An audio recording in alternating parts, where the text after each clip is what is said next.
meeting. It won't be, this meeting won't be long. Basically, it's just for you to learn more about the EdTech Startups Competition, which is being organized by Startups Without Borders in partnership with Spark as well. So I am happy to have been reached out by the organizers to serve as community partners and to help spread the word about this competition. So I am the founder of Riyada for Social Innovation. My name is Itani. I'm based in Beirut, Lebanon, and I'm also the Unleash MENA ambassador based in Lebanon. And I am glad that both Unleash MENA and Riyada are community partners for this competition. We have already started spreading the word about this. And again, this meeting is for all of you to get to know more about the eligibility criteria and to ask any questions for the organizers.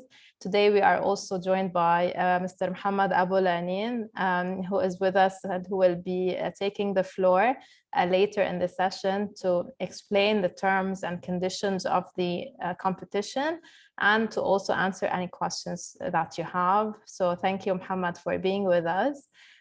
We also have an EdTech entrepreneur, also originally from Lebanon, who is now based in the UAE, Ms. Rayan Zahab. Thank you also for being with us, and I will be giving her the floor shortly after my introduction.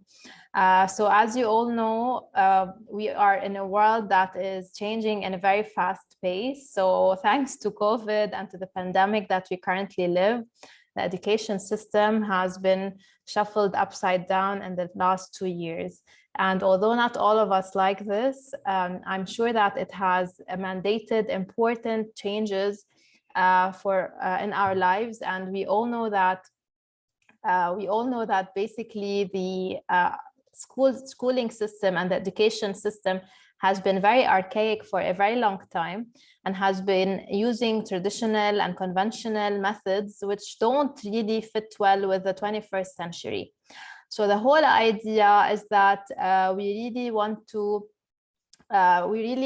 to make sure that we give a room for innovation, creativity in education, and this could be on different and various fronts. So one of the negative consequences of the COVID pandemic is that a lot of students have been left out of school for around 2 years now. So basically, if you think about it, although there has been a lot of innovation, a lot of digital transformation, e-learning has been pushed further like never before. But on the other hand, a lot of students don't have this luxury and they are just simply left out of schools and haven't been learning much in the past 2 years. So EdTech solutions can actually target that particular problem and look at these students who are left out and see how can we bring them education with little tech, with little internet connectivity, with little power or energy needs. So this is one way, for example, to think of emergence of EdTech and why this is very important in our current era. Moreover, we also have to think about other ways to implement education technology. For example, in our social enterprise, Riyada for Social Innovation, we target bridging the gap between the education system and the needs for the 21st century. So we all know that the job market is changing fast, it's emerging very quickly. And unfortunately, whether universities or schools, it's always difficult to keep at the same pace and be up to date with the emerging trends, the latest skills, whether digital or soft skills that the job market needs.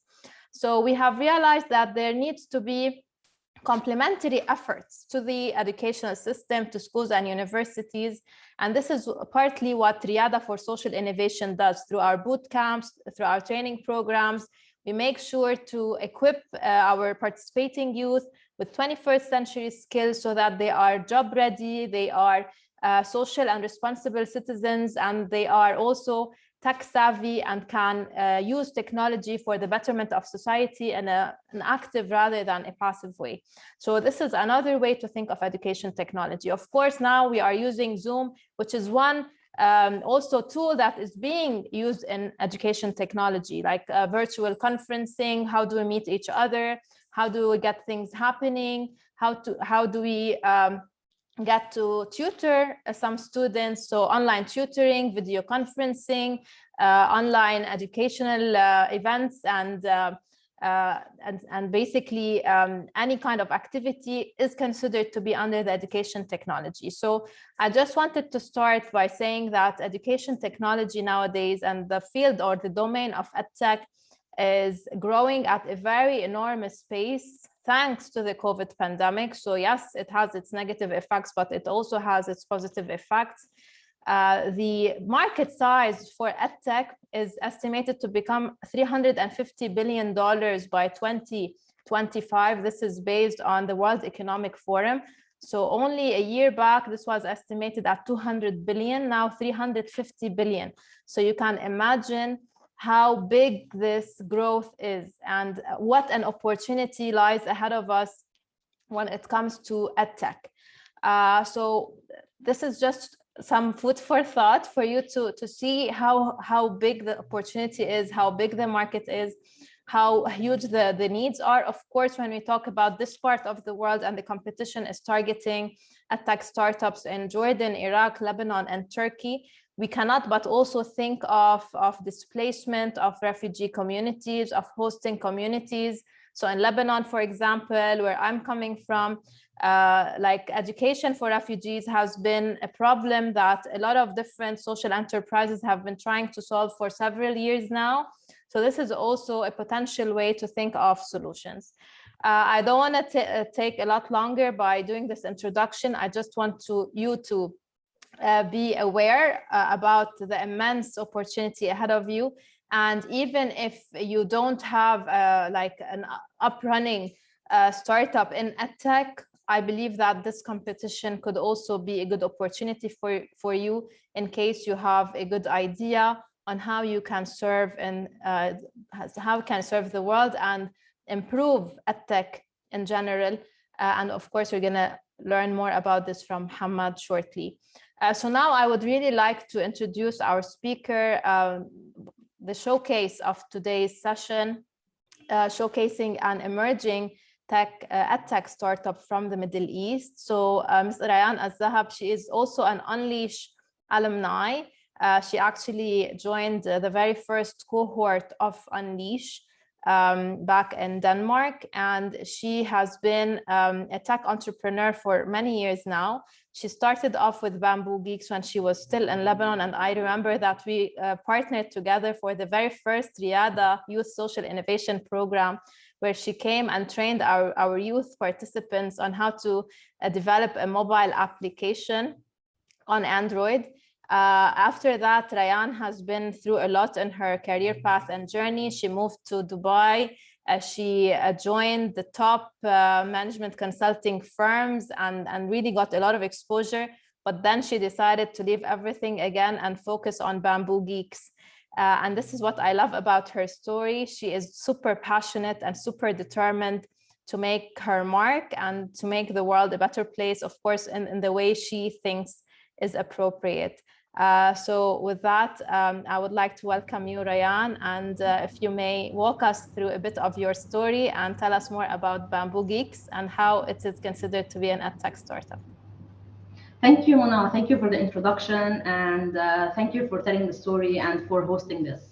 Hello, everyone. My name is Rayan. I'm originally a software engineer. I've studied software engineer. I worked for over 12 years as a software engineer. And as most of you know, you need experience in order to get experience. I went through this when I started my career.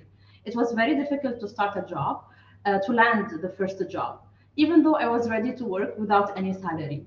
And being a woman in tech was the biggest challenge. And being a hijabi woman in tech also added another layer of challenge. So when I got my first job, I promised myself that one day I'm gonna make it easier for the next generation.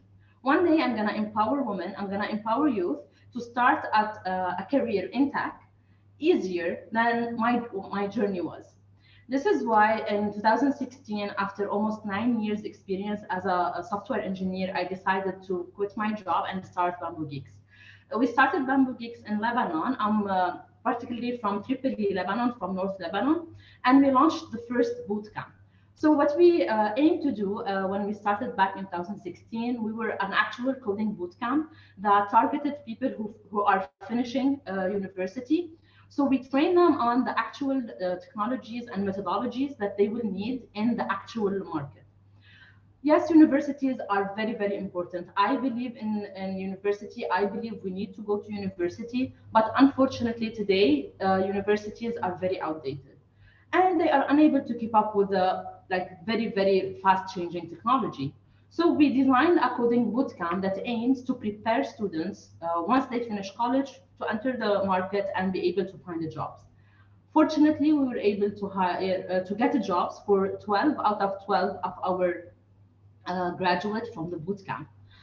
In 2016, I was accepted to the Women Tech program, and I left for an internship in San Francisco for 2 months. I went back to Lebanon, and I tried to work more and more on bamboo geeks in Lebanon, and it was a very, very challenging to really make it a profitable business.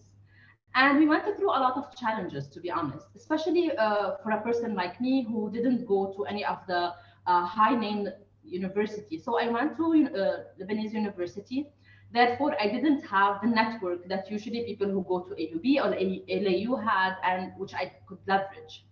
This is why I had a lot of difficulties to actually monetize, and even the model probably was not mature enough in order for it to survive in Lebanon. So by the end of 2017, I decided it was time for me to learn what I'm probably missing. And I moved to Dubai to join McKinsey and Company as a senior digital consultant, working on digital transformation. I worked there for 2 years before early 2020, even before we even heard about the word Corona. I decided I'm gonna quit. I got what I needed. Now it's time to go back to my passion, to my promise to myself and to the next generation, to go back to Bamboo Geeks and actually restart working on it. I applied my resignation early February to McKinsey, and I had to work for another 2 months with the company before I can leave and actually start my business. Within those 2 months, Corona hit. So I remember the partner in the firm came to me and said, Rayan, Corona is there. You will not be able to work on Bamboo Geeks. You are mostly a training company. You will die immediately. You will not be able to survive Corona. So I advise you to stay with us for another year or two until Corona is gone, and then you go back to your business. But then I thought about it, and I'm like, joining McKinsey is a huge deal. Everyone like dreamed of that job. Leaving McKinsey is one of the most difficult decisions I had to make. You have this prestigious name, you're working, you have an amazing career ahead of you. You're working with governments on digital transformation, you're working with clients that you've never thought you're gonna work with. And it took me a lot of courage to take the decision to actually leave in order to go on an adventure and start my own business. So I told him, hey, look, I understand. It took me a lot of courage to take this decision. If now I decide I'm staying at McKinsey, I'm never going to go back to my business ever again. Because it's going to be also difficult again. And the more I get advanced in the firm, it's going to be even more difficult to leave the firm, right? So I decided, hey, I don't care. Corona is gonna start. I'm leaving anyway. I left and I restarted Bamboo Geeks. We started and we incorporated in Dubai, in the UAE, to serve the entire Middle East and North Africa region. And when we started, all of our training were completely offline. So Muna knows, like everything I do is based on in-person interaction. How we train people is like relies a lot on being there in the room with the students. And then everything shut down completely after 2 months, and no one is seeing anyone anymore.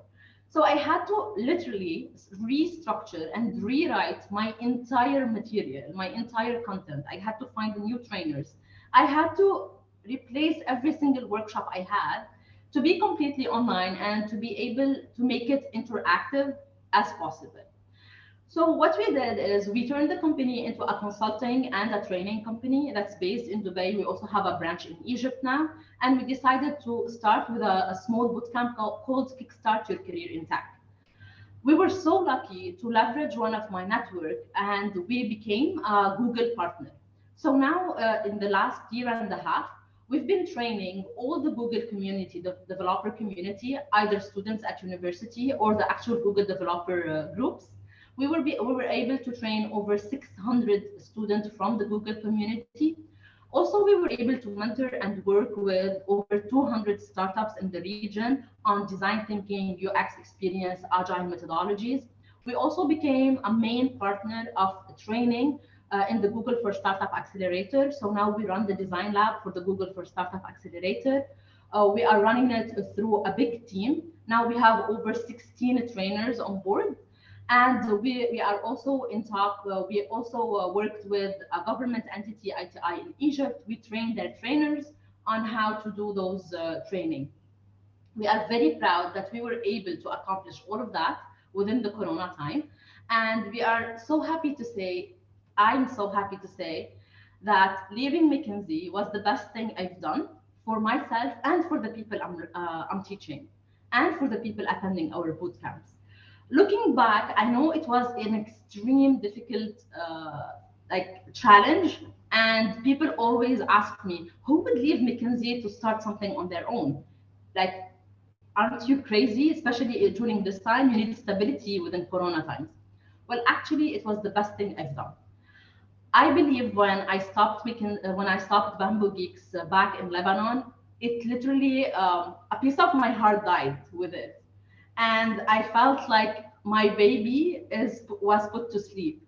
And then when I went back and restarted, I feel like I get the energy back, I get the passion. I'm so happy to be working on it. And now today, when we receive the feedback of our students, how attending our workshop helped them get a job, how attending our workshop helped them get a scholarship or advance in their own career, I understand and I feel like it was all worth it. Working in EdTech is one of the most passion for me, and I invite you all to think about out of the box ideas in order for you to serve the community you are in, and in order to find ideas to serve the people who might not have the internet connection, who might not be as privileged as we are, in order to help them get into the tech industry. Today, the only way to survive is to be in tech industry. It's one of the booming industries. So I wish you the best of luck, and I encourage you to get better and better ideas, to consider people who are not only in your community, but in the larger communities. Thank you very much. Mona, if you have any questions.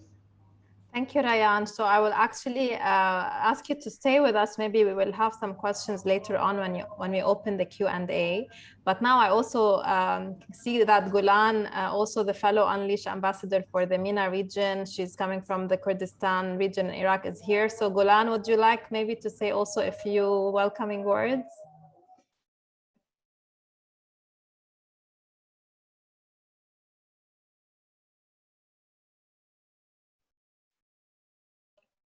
So yeah, I mean, I'm not sure if Golan can hear us. Okay, so that's not an issue. Okay, Golan, yes, go ahead. Yes. Hi, Mona. Thank you. Thanks a lot. And it seems to be a very informative and interesting session. I must say a lot of information was given during these two different discussions. I would like to talk about the startup we have here in Kurdistan.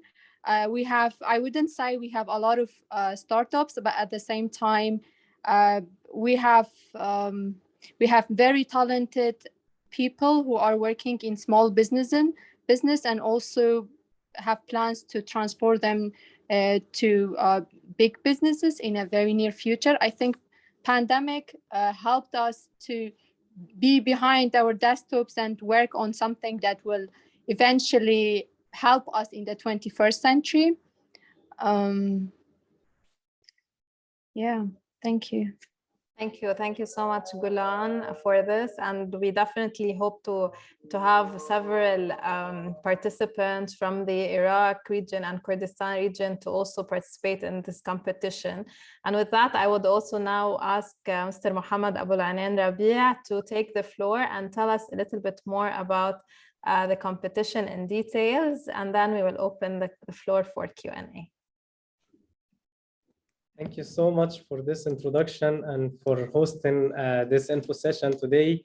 I'm really happy with your introduction.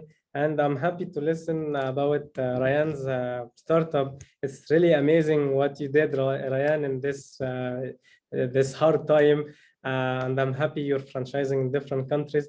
This is really a very good example of what we're doing today. And what we're going to talk about in EdTech Startups Competition, because as Dr. Mona said in the beginning, the COVID-19 situation made the EdTech field is booming, and all startups playing in this market are making a very good progress.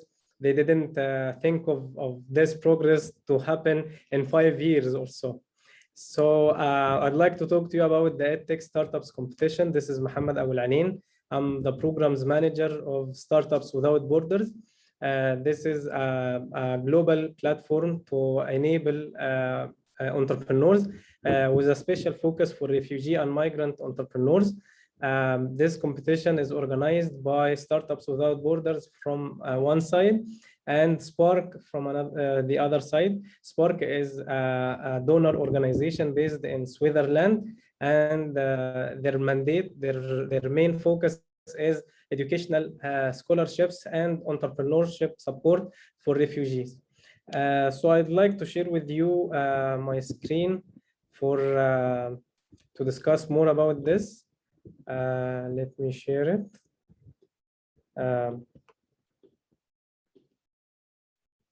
So this is a quick presentation I'd like to share with you about the competition and all we need to mention. So the competition is mainly, as I mentioned, organized by Spark and Startups Without Borders, with some sponsors to support it, like the Islamic Development Bank, working in the GCC region. Basically, the competition is a pitching competition.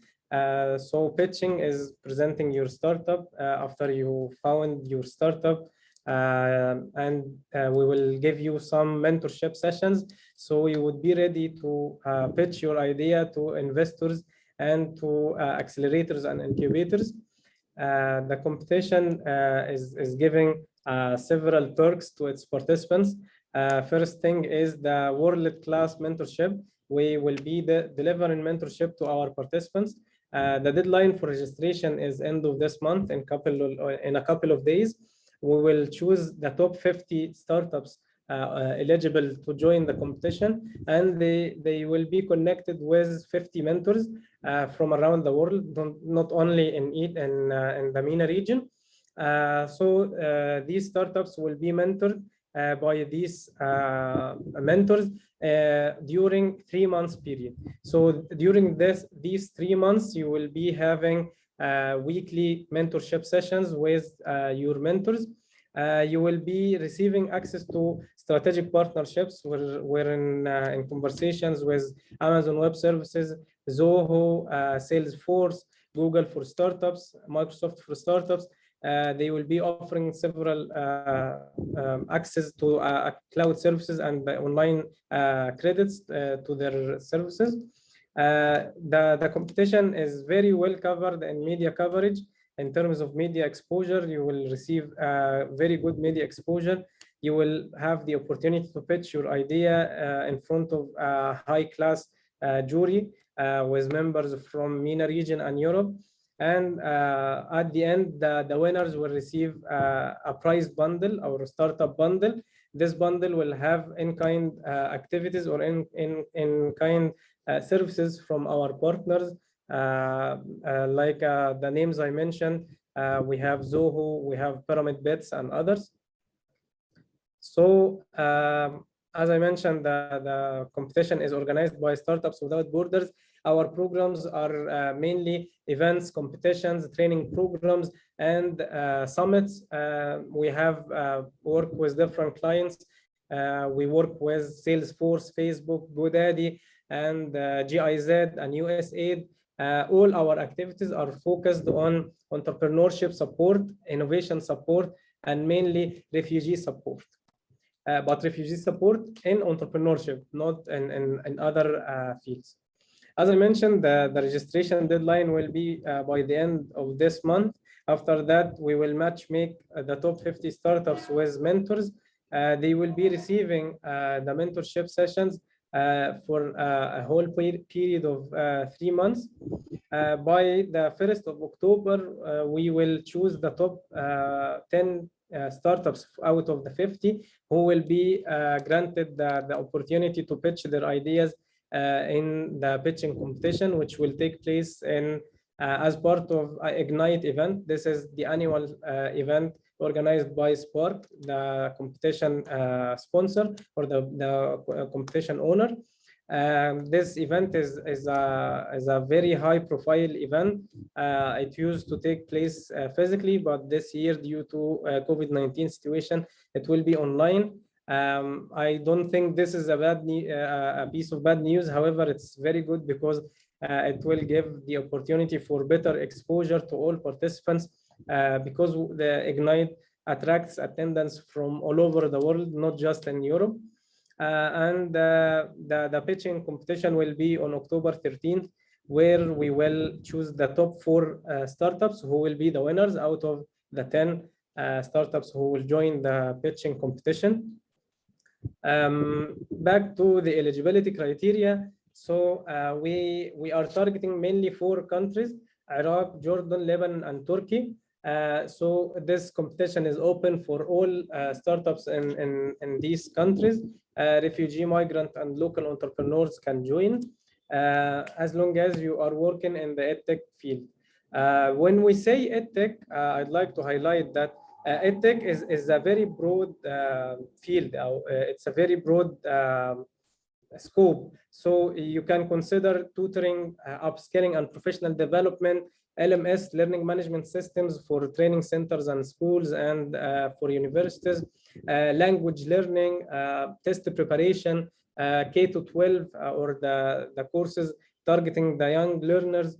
So the scope of EdTech is very big and it can accommodate different ideas. Moreover, we're having 2 tracks. One track for the idea stage startups, those who have just the idea, they didn't validate it yet, they didn't make their proof of concept or MVP, minimum viable product, or prototype, or these further activities. They just have the idea and some research about it. And the other track is early stage startups, those startups who are working on growth and working on go-to-market strategy. So you can apply in one of these tracks. Lastly, this is a call for all community partners and the prize sponsors. If you'd like to be part of this movement to enable the EdTech field in the MENA region, and especially in Sham or Jordan, Lebanon, Iraq, and Turkey, please outreach to us and we would be happy to partner together on this movement. So this is the presentation I wanted to share with you, and I'd like to explore with you also the website for registration. So as you can see, this is all what I mentioned now in the presentation with the timeline and everything. And when you go down to the registration form, you will have this concise registration form. It doesn't ask for much. So this is the website in English. However, you can check it also in Arabic if you'd like. Everything is mentioned here in Arabic, and you can just click انضم للمسابقة or join the competition, and you can fill in this form. I'd like to see you all, anybody who has a competition or a startup in this field. I would be happy to meet you all in this competition. And if anybody has a question, I will be here during the Q&A session. Thank you. Thank you, Muhammad. This is very informative indeed. So we had the one question from Nadine in the chat. And Nadine, do you think it was answered in Muhammad's presentation? It's in which phase the startup must be in order to be able to apply? Okay, great. So as you mentioned, there are 2 tracks. One is the idea stage, one is the early stage. So guys, now we are open for Q&A. So whoever would like to go next, you can raise your hand, and then we'll call your name so that you unmute. Yes, Muhammad Nagim has raised his hand. Assalamu alaikum. I'm very happy to attend this session. And, I want to present myself. I am Muhammad Nagim from Egypt, and I am living in Turkey. Our project is Nigma Star, and you are working in Zilla platform. This platform for children from 5 to 12 years old, and we present for them games and educational animations through this platform. I want to ask about the competition. I had a good experience in entrepreneurship, but I am amazing and I excited with this competition because it is specialist in education. But my question is, the important thing for me now is having new relations and networking for our project, because we had a good steps in market, and we had a product in the market, and we are making now high steps in marketing validation. So this competition will help us to have new networking and new relations in our entrepreneur network. This is the first question. The second question, you had spoke about prices. You said $10,000, but we don't know how will you divide the prices into 5 parts or 5 positions. Thank you very much.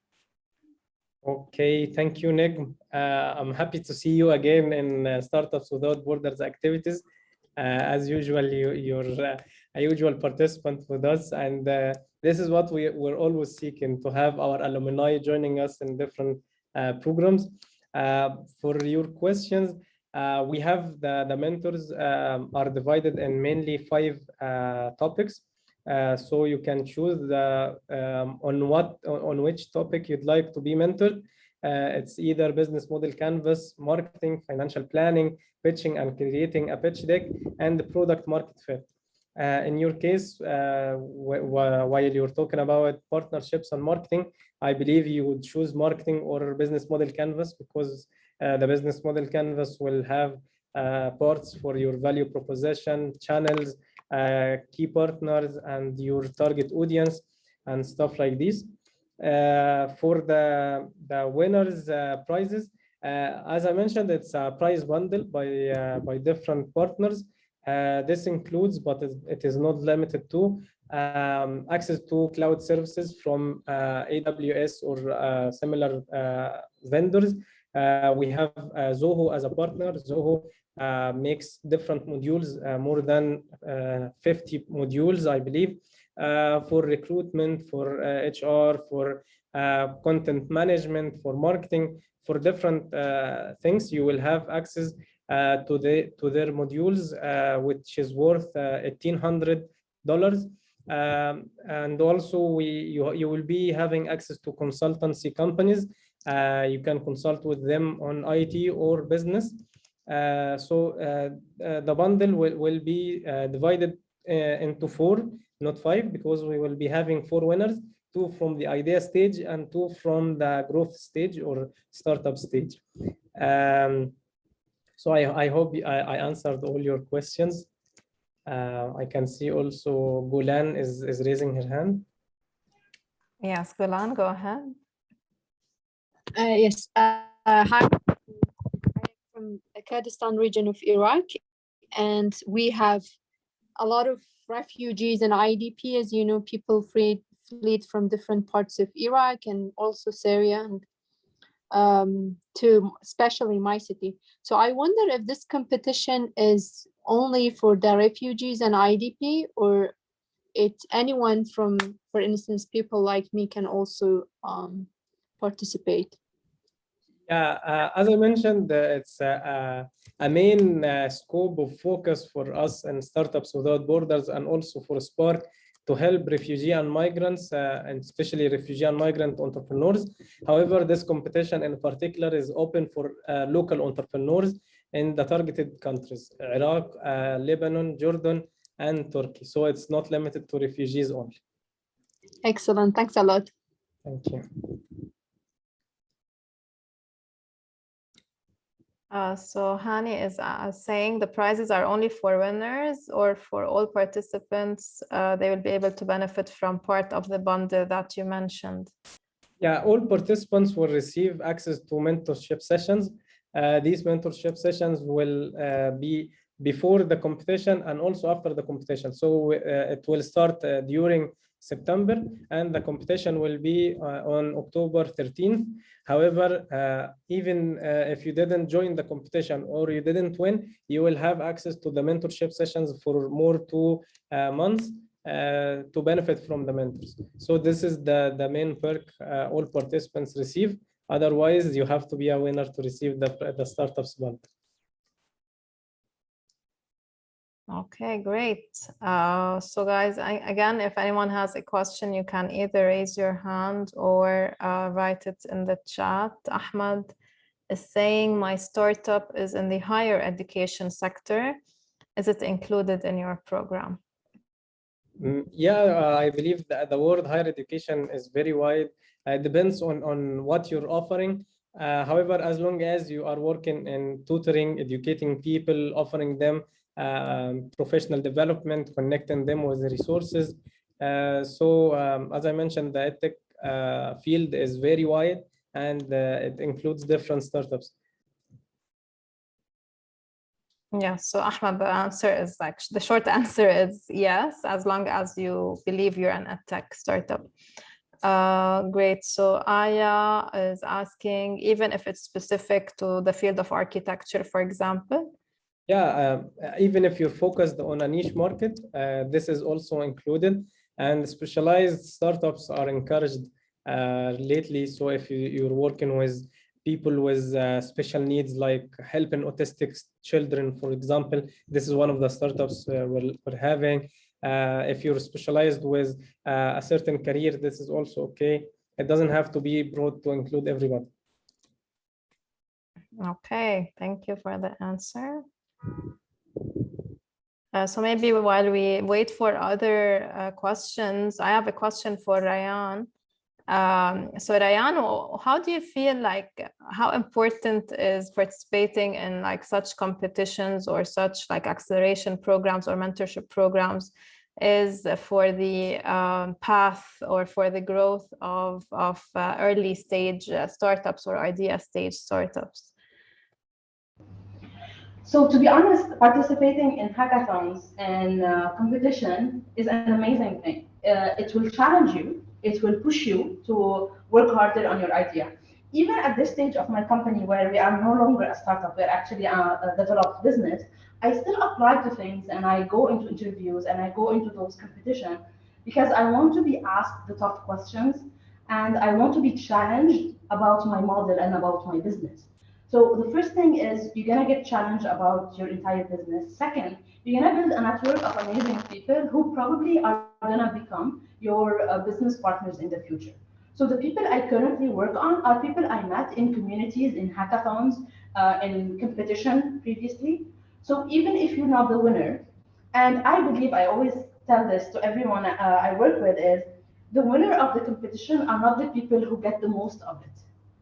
It's actually the participant who get the most because it's the people who focus on leveraging the network, on meeting new people, on finding mentors and partners are the people who are gonna gain the best out of it. So participate in order for you to get those benefits, and even if you don't win, you won a lot. You want the knowledge, you want the experience, you want the network you got. Exactly. Thank you, Rayan, so much for this. And this is why we're encouraging everyone to give it a shot, basically. And by just being part of the participants who will get the mentorship, you're going to be gaining a lot, even if you don't end up being one of the top winners. And Ahmad's also asking, Muhammad, how will we know that we got accepted?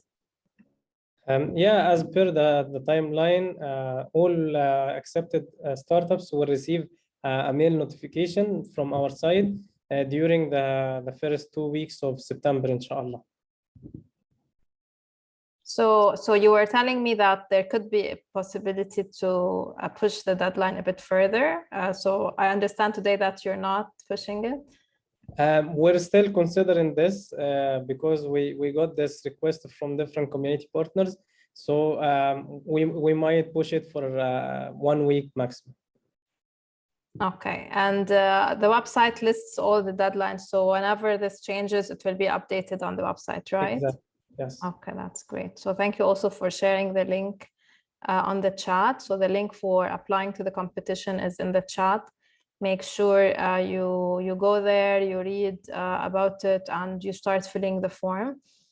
So Nadine is asking, is there any problems not answering the website requirement of the EdTech startup of the application because I don't have a website? So what if they don't have a website? Yeah, if you don't have a website, you just write NA or not applicable or something like this, because this means you are in the idea stage a track for the startups applying, and this is totally acceptable, no problem. Okay, so this is totally fine, Nadine. Any other questions?